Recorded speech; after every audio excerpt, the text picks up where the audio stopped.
Bonjour et bienvenue à cette présentation de l'initiative globale de délimitation scolaire de PGCPS. Je m'appelle Abizane et je suis partenaire à WXY. Je fais partie de l'équipe de consultants qui a travaillé avec PGCPS sur cette initiative. Aujourd'hui, nous allons prendre en revue le processus de l'initiative de délimitation, y compris un récapitulatif des phases 1 et 2 et un récapitulatif des prochaines étapes de l'initiative. Commençons par un aperçu du processus. Qu'est-ce que l'initiative de délimitation scolaire globale de PGCPS? En résumé, l'initiative vise à utiliser au mieux les installations scolaires disponibles afin de soutenir les objectifs académiques du district. L'initiative a été lancée au début de l'année 2021. Depuis lors, elle s'est concentrée sur 4 tâches essentielles.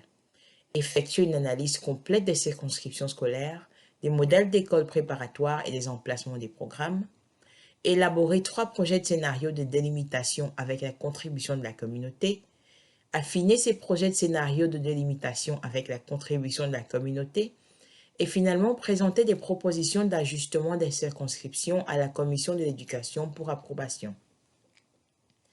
Un lien vers le site web du projet se trouve au bas de votre écran où vous pouvez en savoir plus sur l'initiative. Lancée en janvier 2021, cette initiative a débuté par une phase initiale d'engagement de la communauté et des parties prenantes.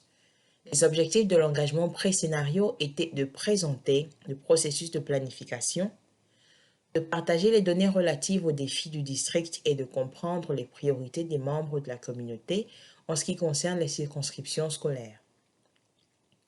Plus tard au cours de cette présentation, nous passerons en revue les activités et les principaux résultats du processus d'engagement.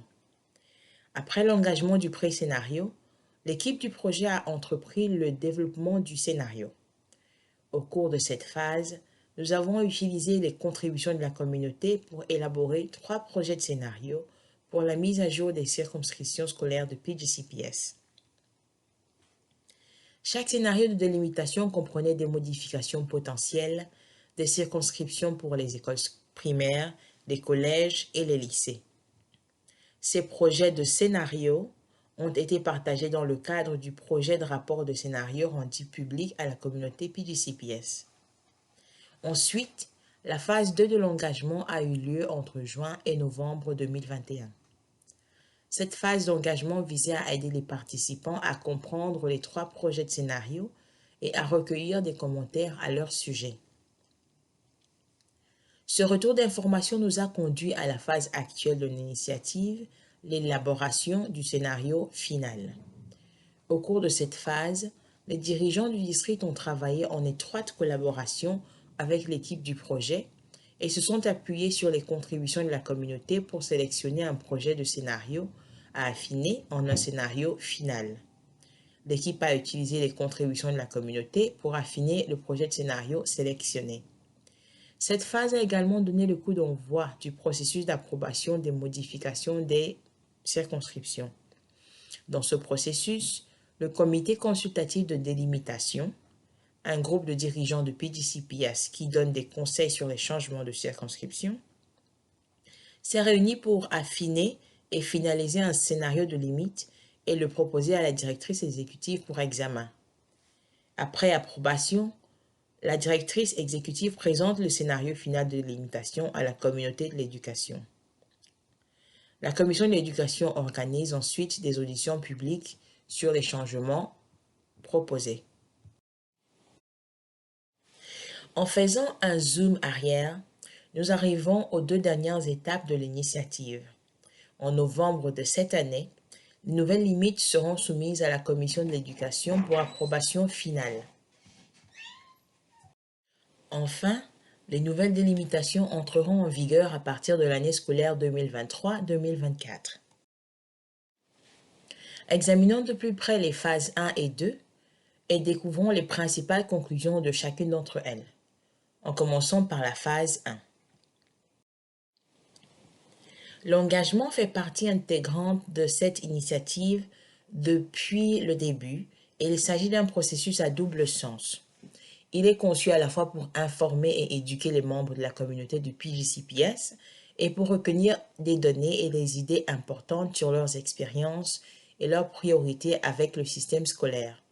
Dans la phase 1, l'engagement a joué 3 rôles principaux. Informer le public au sujet de l'initiative de délimitation et sur la manière dont il peut y participer. Fournir un contexte et introduire des concepts qui permettront au public de s'engager de manière significative pour aller de l'avant.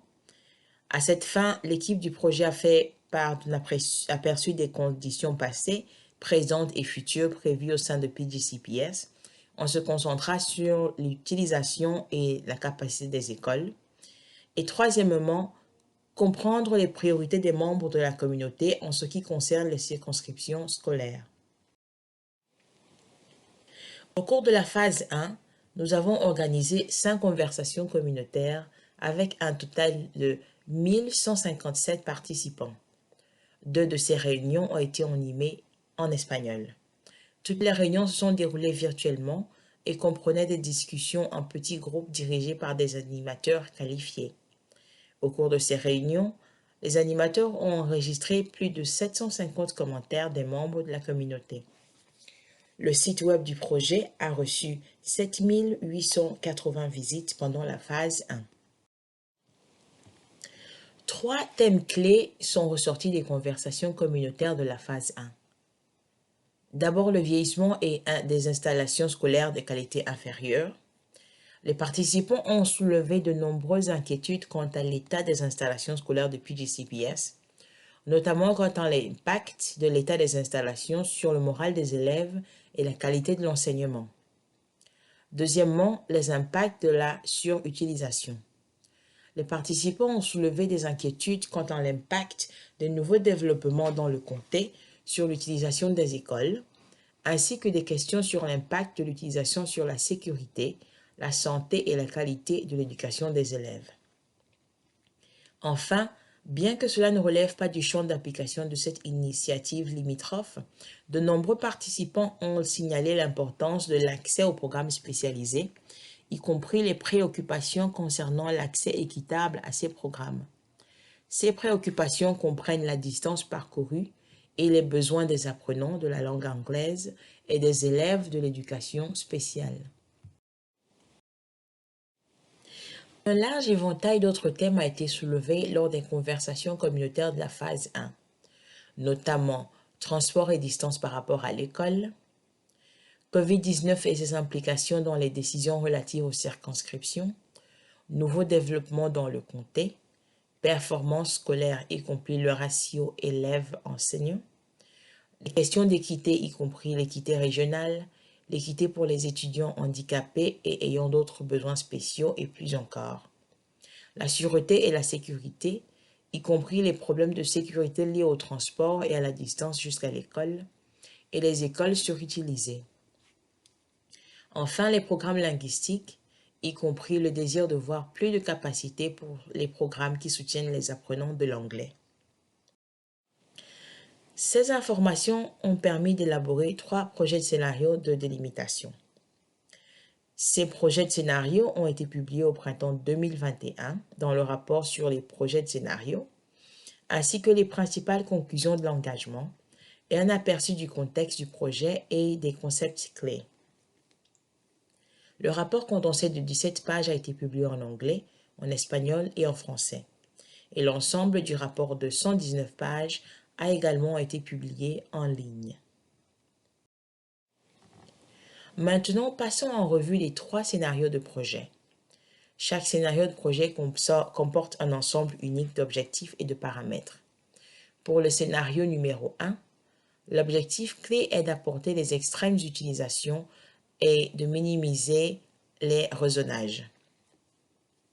Cela signifie se concentrer sur les cas les plus graves de surutilisation et de sous-utilisation au sein du district, tout en déplaçant le moins d'élèves possible vers d'autres districts. Pour le scénario 2, l'objectif clé est d'améliorer l'utilisation aussi largement que possible. Il s'agit d'optimiser l'utilisation aussi largement que possible avec une plus grande tolérance pour le redécoupage des élèves. Ce scénario vise également à réduire le nombre de salles de classe temporaires utilisées, en particulier celles qui sont en mauvais état.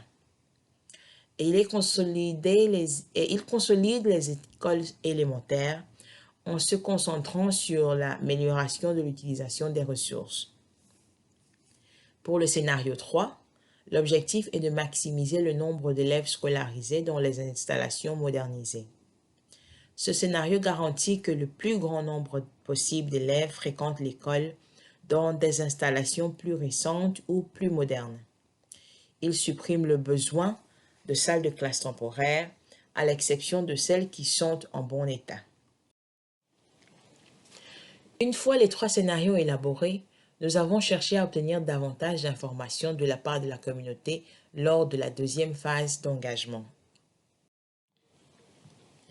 En novembre 2021, nous avons mené la phase 2 de l'engagement communautaire. Il s'agissait de 5 conversations communautaires virtuelles, comme dans la phase 1. Les conversations communautaires ont porté sur les sujets suivants: présentation des 3 projets scénarios de délimitation et du processus d'initiative, questions et réponses avec les membres de l'équipe de l'initiative de délimitation, sondage en direct et en utilisant le chat pour recueillir les avis des participants, démonstration et utilisation de l'outil d'exploration des circonscriptions en ligne, des salles de discussion animées où des petits groupes ont eu l'occasion de partager leurs priorités et leurs recommandations pour les scénarios finaux de délimitation. L'outil d'exploration des circonscriptions en ligne est un outil qui fait partie intégrale de l'engagement de la phase 2. L'outil permet aux membres de la communauté de voir comment les 3 scénarios de délimitation des circonscriptions les affecteraient. Les utilisateurs peuvent rechercher des écoles par adresse et voir les modifications proposées pour les scénarios 1, 2 et 3, comme le montre la capture de l'écran sur cette diapositive.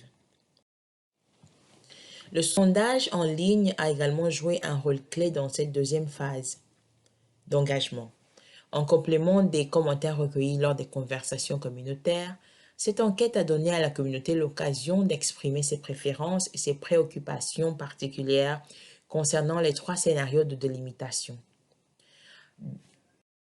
Dans l'enquête en ligne, le scénario 2 est apparu comme le scénario préféré de la plupart des correspondants, avec environ un tiers des participants se déclarant fortement satisfaits de cette option et seulement 27% se déclarant fortement insatisfaits. Le scénario 1 a suscité la plus grande part d'insatisfaction, avec 35% des répondants se déclarant fortement insatisfaits.